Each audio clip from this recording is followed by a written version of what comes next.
Bismillahirrahmanirrahim. Assalamualaikum warahmatullahi wabarakatuh. Kami dari kelompok 4 akan mempresentasikan hasil proyek akhir kami yang berjudul Sistem Manajemen Data Pasien di Rumah Sakit. Oke, tolong next. Pertama-tama kita perkenalan terlebih dahulu. Perkenalkan, nama saya Rizky Nurman. Di sini saya bertugas sebagai analis dan dokumenter. Lalu ada rekan-rekan saya. Yang pertama ada Abdul Rahman Hafiz yang bertugas sebagai core developer. Selanjutnya ada Ratu Fadila Naim yang bertugas sebagai sistem arsitek, dan yang terakhir ada Rena Lydia yang bertugas sebagai fitur developer. Seiring berkembangnya teknologi informasi, pengelolaan data di berbagai bidang semakin bergantung pada sistem komputer. Instansi kesehatan, seperti rumah sakit, harus mengolah berbagai jenis data, seperti data pasien, rekam medis, hingga antrian pelayanan pasien. Nah, jika pengelolaan data tersebut masih dilakukan secara manual, maka itu pasti akan kurang efisien.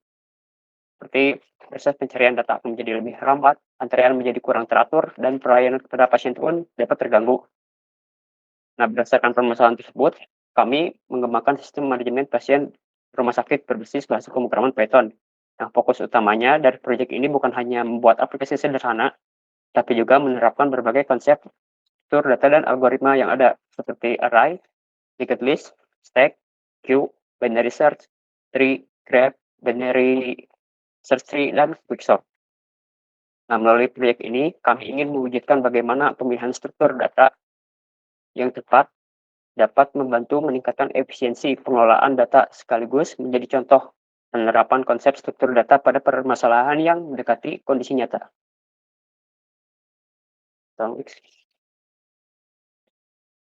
Selanjutnya, di sini ada alur program. Pada saat program dijalankan, user atau admin yang mengoperasikan sistem akan diminta untuk menginputkan menu. Nah, jika pilihannya satu, maka di sini admin akan menginputkan data pasien. Jika pilihannya dua, maka akan dilakukan proses tampilan data pasien. Jika pilihannya 3 atau 7, maka di sini akan dilakukan pencarian data pasien. Nah, walaupun fungsinya sama, tetapi struktur data dan algoritma yang dipakai berbeda. Oke, selanjutnya untuk pilihan keempat ada menambahkan antrian pasien. Opsi kelima ada memanggil pasien dari antrian. Opsi keenam ada menampilkan antrian pasien. Selanjutnya opsi ke-8 ada menampilkan relasi poli pada sistem. Opsi ke-9 ada menambahkan rekaman medis atau mengunduh rekaman medis. Dan yang terakhir yang ke-10 adalah opsi untuk keluar dari program. Nah, selain dari opsi yang ada, maka nanti akan masuknya ke output tidak tersedia dan akan diminta kembali input sampai input tersebut sesuai dengan apa yang ada. Next.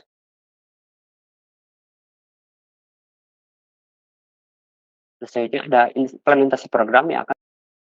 Yang pertama di dalam sistem manajemen data pasien rumah sakit ini, yaitu ada quicksort. Jadi quicksort ini berguna untuk menyusun data-data daftar pasien yang nantinya akan diurutkan dari A sampai Z. Jadi nanti setiap data-data pasien yang sudah dimasukkan akan diurutkan nama-namanya agar tertata rapi. Selanjutnya akan dijelaskan oleh teman saya.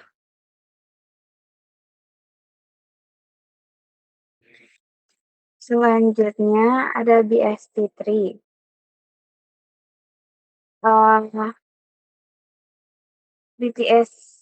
BST3 digunakan untuk menyimpan data pasien berdasarkan ID. Saat pasien ditambahkan, program ini akan membandingkan ID dengan node yang sudah ada. Jika ID lebih kecil, maka data yang masuk ke cabang kiri. Sedangkan jika lebih besar, masuk ke cabang yang kanan. Dengan ini, proses pencarian pasien menjadi lebih cepat karena tidak perlu memeriksa semua data satu persatu. Untuk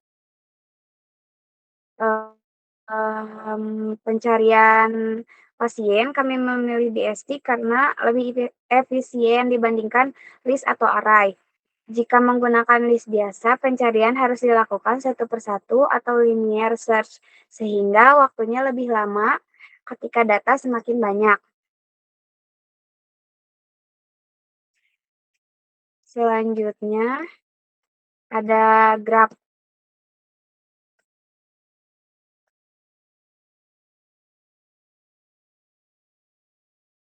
Graph itu digunakan untuk menggambarkan hubungan antar poli di rumah sakit. Setiap poli menjadi sebuah simpul atau node, kemudian dihubungkan dengan sisi atau edge. Misalnya, UGD terhubung ke poli umum dan laboratorium. Saat menu relasi poli dipilih, program akan menampilkan hubungan antar poli tersebut. Sedangkan untuk hubungan antar poli, kami memilih graph karena graph memang dirancang untuk menyimpan hubungan antar objek. Jika menggunakan array atau list biasa, hubungan antar poli akan lebih sulit divisualisasikan dan dikelola. Dan selanjutnya ada Shushu untuk antrian pasien. Dan kenapa pakai Shushu untuk antrian pasien? Karena Shushu menerapkan prinsipnya PIPO atau price in, price out. Prinsip ini sesuai dengan kondisi nyata di rumah sakit, yaitu pasien yang datang lebih dulu akan dilayani lebih dulu. Pada program ini, pasien ditambahkan ke antrian menggunakan metode NQ, sedangkan pasien yang dipanggil akan keluar dari antrian menggunakan metode DQ. Selanjutnya,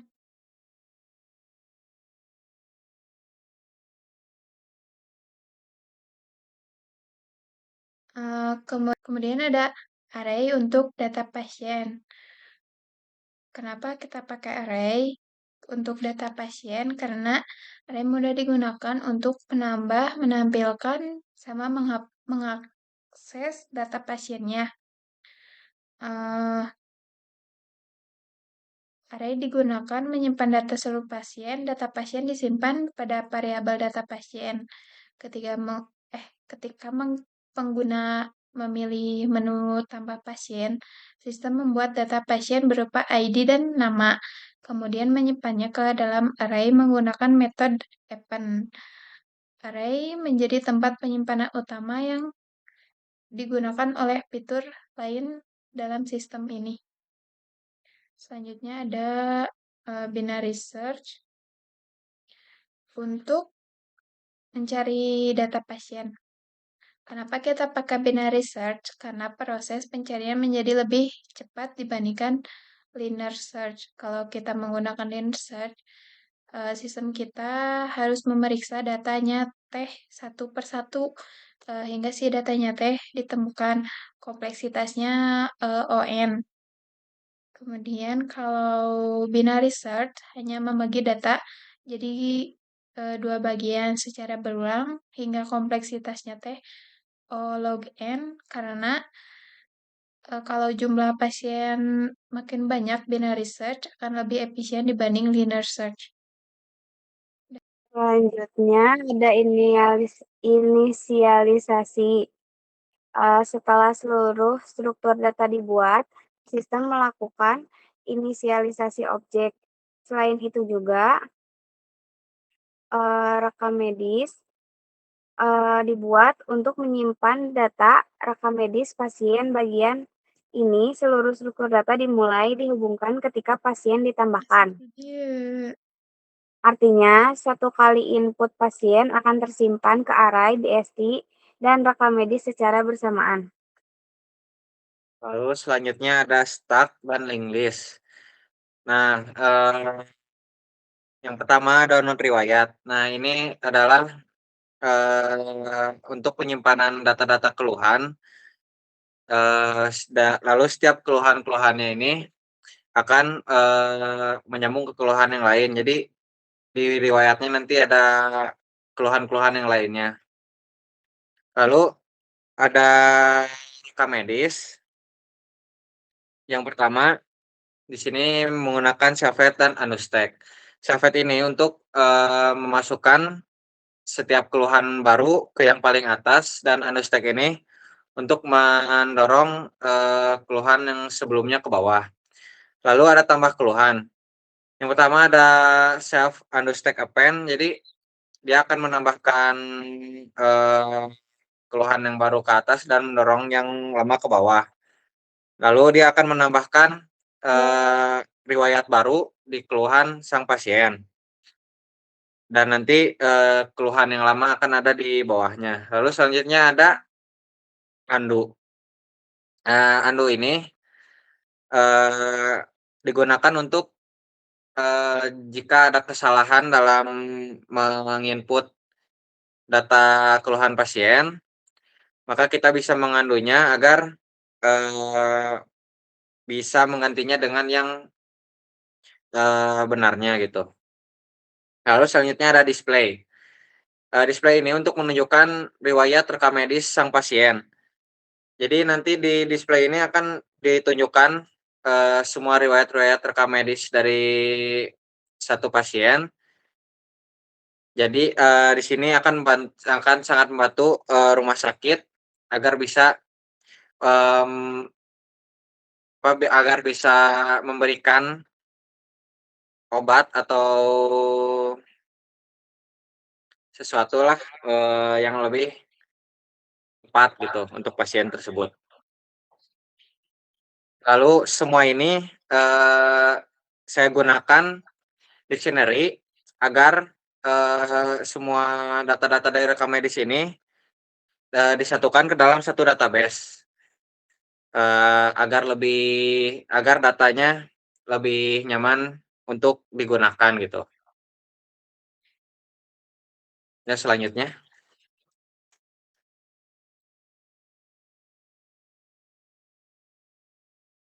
Di sini ada menu CLI, yaitu walkthrough yang memungkinkan sistem terus berjalan sampai penggunanya memilih keluar. Nah, di sini ada menu yang tersedia yaitu tambah pasien, tampilkan data pasien, cari pasien, tambah antrian, panggil pasien, tampilkan antrian, cari pasien, lihat relasi, tambah rekaman medis, dan yang terakhir keluar. Kemudian sistem menentukan sesuai menu yang dipilih menggunakan percabangan if, elif, dan else. Selanjutnya di sini ada outputnya. Yang pertama, ketik 1, pilih menu 1. Selanjutnya bakal keluar ID pasien. Terus ketik 111, nama pasiennya A misalnya. Terus habis itu datanya berhasil ditambahkan. Selanjutnya berhasil ditambahkan. Yang keempat juga sama, pilihan menunya yang ke-1, terus keluar ID pasien, terus nama pasien, data berhasil ditambahkan. Selanjutnya, di sini ketik, angka 2, terus keluar data pasien. Ini data pasien yang tadi kita ketik di atas satu-satu. Selanjutnya, yang ketiga itu cari pasien. Di sini kita ketik nomor 3, angka 3, lalu masukkan ID-nya misalnya 444. Nah, di sini ada datanya ditemuin, ID-nya 444, namanya D. Selanjutnya akan diteruskan oleh rekan saya. Selanjutnya kita pilih menu 4, tambah antrian. Nama pasien, nama pasien yang akan antri, misal Lala, pasien berhasil masuk antrian. Lanjut. Kemudian kita mau panggil pasien, pilih menu 5, memanggil pasien nama Lala. Kemudian yang ke-6, tampilkan antrian. Kan tadi ada Lala, Lili, Lulu. Lala udah dipanggil, jadi sisanya tinggal Lili sama Lulu.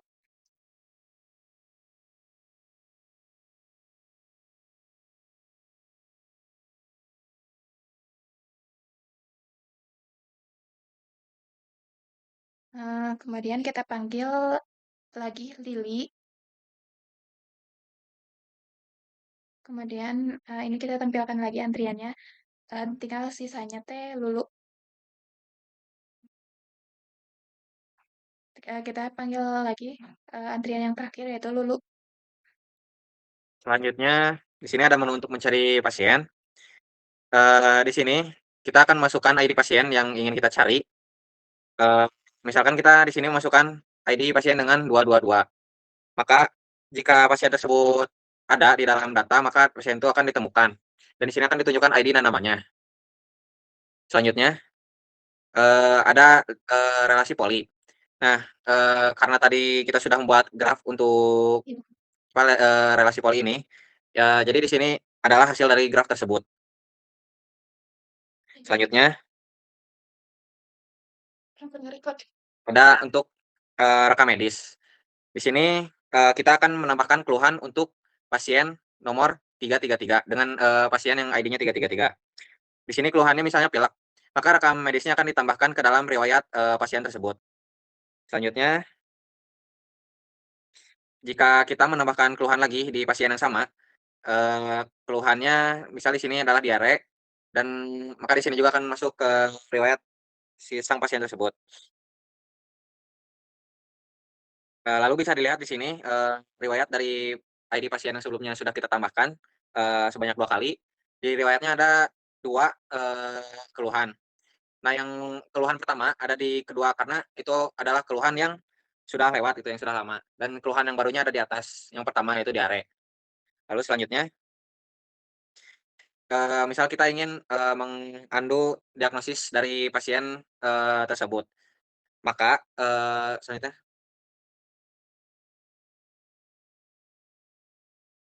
maka di sini bisa dilihat di riwayat rekam medisnya, yang tadinya ada diare, sekarang sudah tidak ada. Dan yang terakhir ada menu keluar. Ini untuk mengakhiri menu dari codingan ini. Mungkin sekian untuk algoritma codingan ini. Selanjutnya akan dilanjutkan oleh rekan saya. Sekian penjelasan dari program yang kami buat. Kami menyadari bahwa program yang kami buat belum sempurna sesuai dengan apa yang ada di lapangan sistem sebenarnya. Nah, kami menyadari bahwa sistem kami pasti akan mengalami bottleneck atau bisa jadi akan gagal atau tidak efisien dalam mengelola beberapa hal. Yang paling utamanya itu ada pada proses queue atau antrian. Pada sistem ini kita masih menggunakan list Python dengan operasi pop pada indeks 0 untuk melakukan DQ-nya. Yang padahal itu memiliki kompleksitas ON. Nah, karena setiap elemen pertama diambil, maka seluruh elemen yang ada akan digeser. Jadi, nah itu tuh akan lebih lambat prosesnya. Untuk mengatasinya, sebaiknya kedepannya kita harus menggunakan collection DQ dengan metode POPLab, sehingga proses DQ antrian memiliki kompleksitas O1 dan tetap efisien meskipun jumlah data antriannya bertambah. Nah, jika misalnya kelompok kami diberi waktu lebih, maka kami berencana untuk menambahkan fitur penyimpanan data secara permanen menggunakan file JSON. Nah, karena pada saat ini data hanya disimpan di memori, maka nantinya data akan hilang jika program itu ditutup. Maka dari itu, dengan menyimpannya data ke dalam file JSON, data pasien, data rekam medis dapat disimpan dengan permanen, walaupun kita keluar dari program. Next.